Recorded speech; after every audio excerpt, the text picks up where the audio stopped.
Hi everyone, welcome to Lanson's channel. In this video, I'll be sharing my observations about the sociological and economic perspective of young girls in Thailand. During my recent stay in Bangkok, I spent a total of 17 days there and I went out every day to explore and film the city.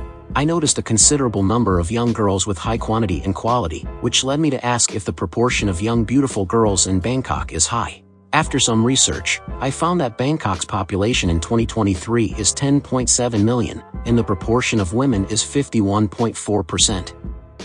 However, there is no direct data on how many young girls are in Bangkok, as the definition of young is subjective. So, I did the math and estimated myself. Under my definition, about 18% or 1.09 million of Bangkok's population are young girls. Next, Bangkok attracts about 20 million foreign tourists, and around 18% of them, or 3.6 million tourists, are young girls looking for short-term romantic relationships. However, these 3.6 million tourists are not in Bangkok all year round, and on average, each tourist visits Bangkok for 10 to 14 days, according to ChatGPT. After accounting for these factors, there are approximately 140,000 young girls among the tourists in Bangkok. In summary, when you visit Bangkok, you'll find that there are 800,000 to 1 million young girls whom you can approach and chat with. Now, some of you may be wondering why I bother talking about meet young girls in Bangkok when you can just go to the large city in your own country. That brings me to my first observation: Thai girls are generally more relaxed, chilled, optimistic about their life. Having just arrived in Bangkok for the first few days, I could already sense that there are huge differences in life concepts between young women in China and Thailand. In China, the atmosphere is generally more urgent and eager for quick success. From the first second you connect with some girls, all actions seem to be directed towards a final purpose: getting into relationship, of getting marriage. For example, when using the dating app, the conversations often revolve around finding a wealthy boyfriend who can provide financial support. Girls will typically ask about your salary, if you own a house or car, and your occupation, making the experience feel like an interrogation. This attitude makes communication between men and women in China feel like a money and sex transaction. In contrast, in Thailand here the atmosphere is entirely different. Everyone is living freely, and girls never seem to want your money or something from you. You can chat with them for a long time, and say goodbye with a polite farewell, and there's no sense of gain or loss. This mentality is uncommon in China, where everything seems to revolve around exchanging money. Many Chinese girls see themselves as commodities and treat themselves like a bag in a luxury store. Every second counts, and if you don't give them their money's worth, you'll be asked to leave the store in the next second. However, in Thailand, you won't experience this atmosphere, and I can give you an extreme example of my personal experience. While in Thailand, I met some girls at a nightclub's area and spent time talking with them. Nightclub girls in all around the world are often perceived as materialistic and money-driven. However, after chatting with them, I found that they are unhurried and not too concerned about money. They are not angry if you leave without spending, which is different from China, where girls may push you to buy more. Sorry? Nowhere to go, just hang around. China. Are you a boy or a girl? I'm girl. I'm from Malaysia. Malaysia. Oh, it's okay. This can be explained by the economic differences between the two countries. Young girls in Bangkok earn more and are better able to support themselves, so they don't feel the need to sell themselves. On the other hand, Chinese women's income is relatively lower, so they tend to seek financial benefits from men.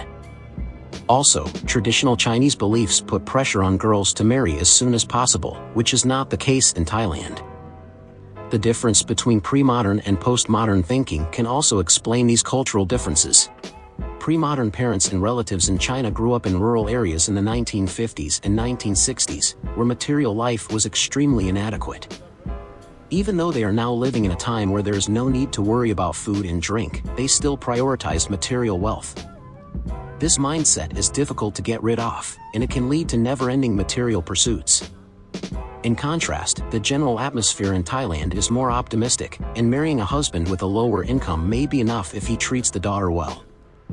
These cultural differences can be difficult to explain in a short video.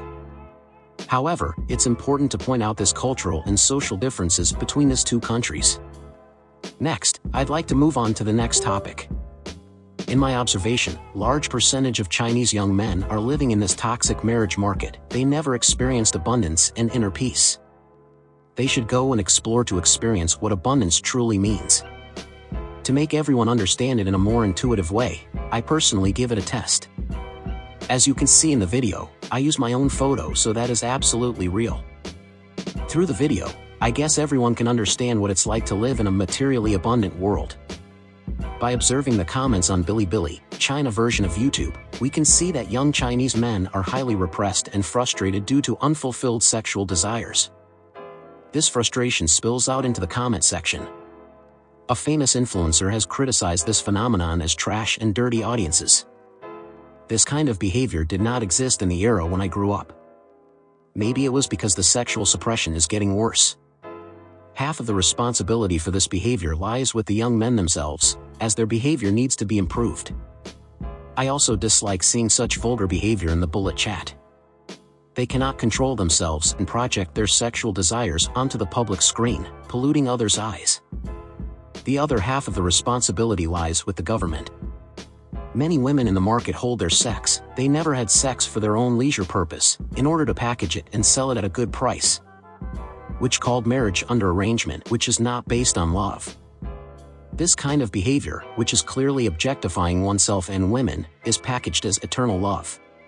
This phenomenon is rare in other countries, as we can see in a video. There is a term that describes this phenomenon: inflating the value of sex.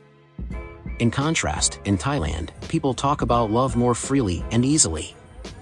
It is easy to obtain sex purely based on emotions, rather than financial benefits. This makes sex return to its reasonable value and position as a natural and enjoyable experience, just like sunshine and air. My good friend comes at it from a different angle. He believes that Thailand, being located near the equator, is hot all year round, and people often wear sleeveless tops and shorts. It's hot and sexy. So under this visual enjoyment, people are naturally influenced and more likely to develop feelings for each other. He may be looking at the issue from a climate perspective. Anyway, sunshine, air, and sex are all very natural experiences that are easily accessible. Therefore, I believe that if these young men, who are constantly overflowing with hormones in the comments, if they come to this country full of free air and sunshine, their violent tendencies would naturally be reduced. Of course, this way of thinking may be met with opposition, especially from interest groups that inflate the value of sex in China. In my opinion, they claim to offer eternal love, but in reality, they package and sell the sex for money. The core of their behavior is more monetary. On the other hand, in Thailand, these girls have a more casual and short-term attitude towards love, but they are attacked by interest groups in China, who label them as promiscuous and reckless.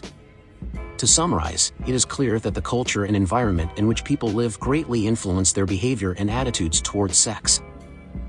I hope that more young Chinese men can broaden their horizons and explore different cultures and lifestyles, so that they can gain a deeper understanding of themselves and the world around them. Thank you for watching.